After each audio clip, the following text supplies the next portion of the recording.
Oh, hey buddy, it's your old pal Scott, and this is Let's Talk Tabletop. You know, people love to hate Games Workshop, and people love to defend Games Workshop. But if we're actually taking a realistic view of this, what would our world be like, and our lives for that matter, if it weren't for Warhammer? What impact have they had on the world, and on the world of wargaming, and on the impact of people like myself? So, this is not a defensive Games Workshop, but it is an exploration of exactly what their impact has been on the miniature hobby. Let's dive in.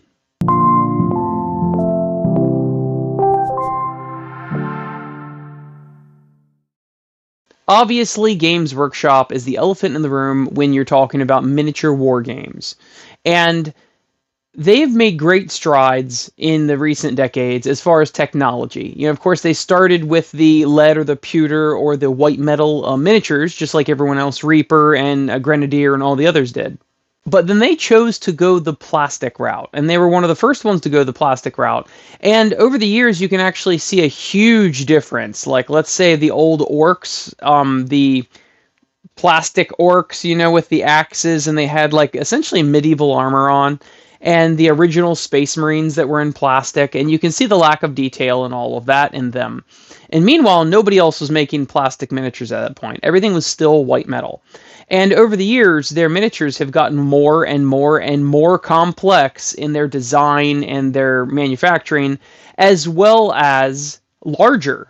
It used to be that a dragon was this big when it came down to white metal miniatures and things like that. Even the old Games Workshop miniatures were Keeper of Secrets. How about 4 inches tall, if that, maybe 3 inches tall?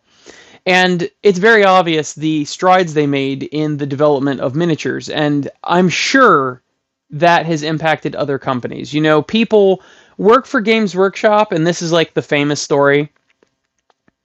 People work for Games Workshop, they learn the ins and outs, and then they go found a company like Mantic. And then they can start their own company, essentially. And they learn about injection molding plastic and CAD and all of those things. And that actually leads me to my next point. The impact Games Workshop has had on the overall awareness of wargaming. Warhammer is such a well-known IP that even Magic players know what Warhammer is, right?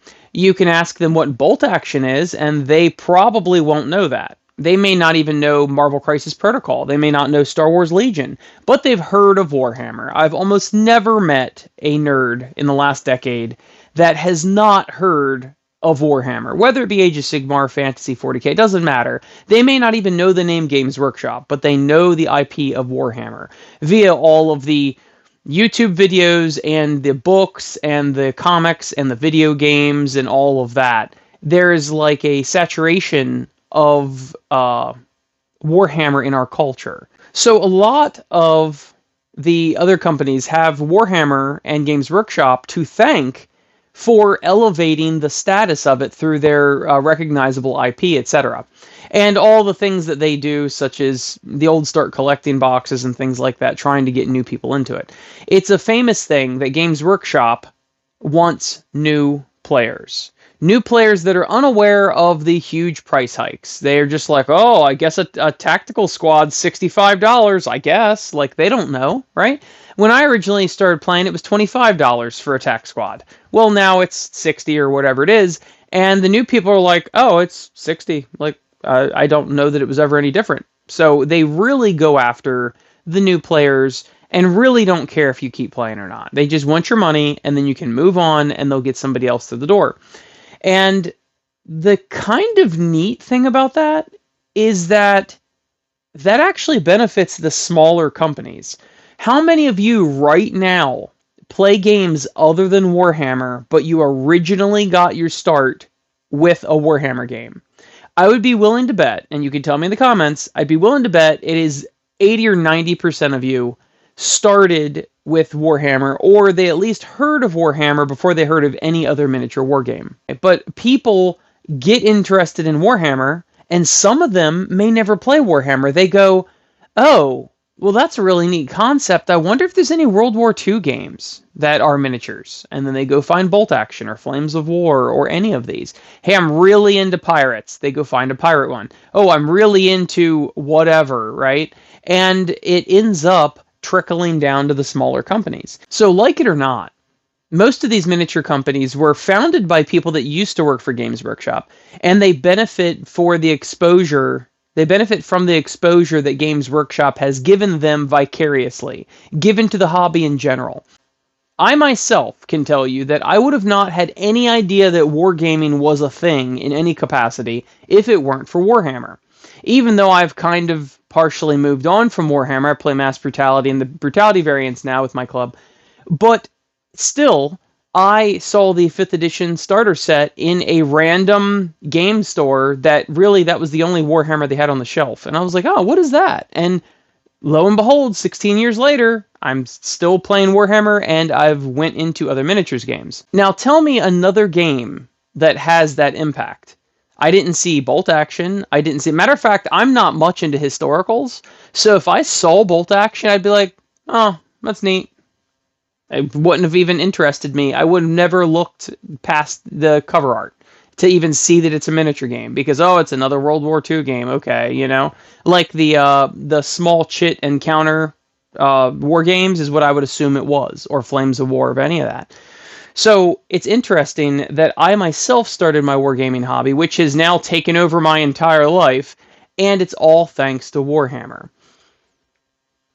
So you tell me in the comments section whether or not you got into wargaming in the whole hobby via Warhammer, or was it actually Malifaux? Was it HeroClix? Was it any of the other miniature games? That'd be interesting to hear. And as far as a personal impact, almost all of my adult friends, with the exemption of like 2, I've met through wargaming. Like all of my current friends as an adult are my wargaming buddies. We play Brutality or Warhammer or whatever.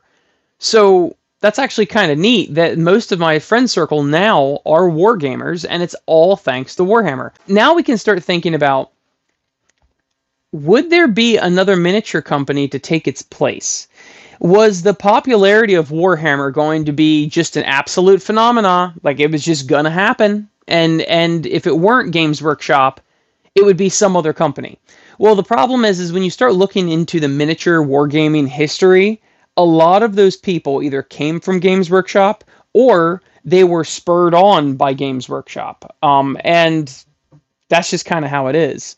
So it's really hard to say. I'd be willing to bet that we wouldn't have the level of notoriety for wargaming if it weren't for Warhammer. And maybe in 10 more years or something would have caught on, right? Maybe.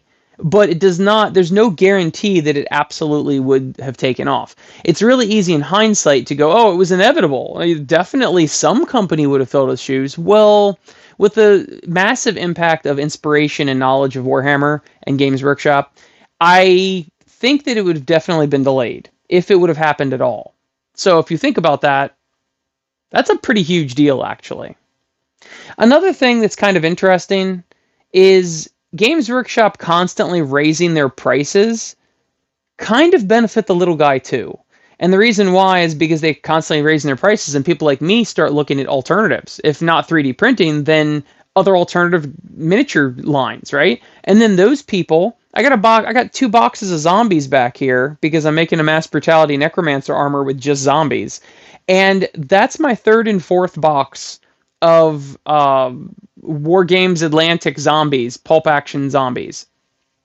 So, if you think about that, if it weren't for Warhammer or any of this, I wouldn't have bought those zombies because, if Warhammer was more affordable, I would have just bought Warhammer zombies. But they're not affordable at all. Meanwhile, these zombies, no lie, are an awesome deal. It's like 36 zombies for like $35 or something. They're like $1 a piece, which is awesome. I would actually recommend War Games Atlantic miniatures because they're pretty darn good and they're pretty darn cheap. Now, they are slightly smaller. These zombies are a little shorter than your typical Warhammer by maybe half a head. They're like a little bit shorter than your Warhammer zombies, but whatever, I don't care. But the point is that them raising prices make other companies look more reasonable. And, if by comparison, they can slowly raise their prices a little bit and make a little bit more profit for themselves because they're still way away from Games Workshop's prices. If 20 zombies is $60 from Games Workshop, which I think is the current price, 35 zombies for $35, that's pretty darn affordable, right? It's $1 a piece instead of $3 a piece. Now, if Games Workshop sold 20 zombies for $30, I'd probably just buy Games Workshop because I'm like, oh, 20 for 30, whatever. It's a worse deal than this, but whatever. I'm familiar with Games Workshop. They're available, whatever, right? But being that Games Workshop is so unreasonably priced, it really helps the smaller companies. So, in conclusion, we have a lot of things to thank Games Workshop for.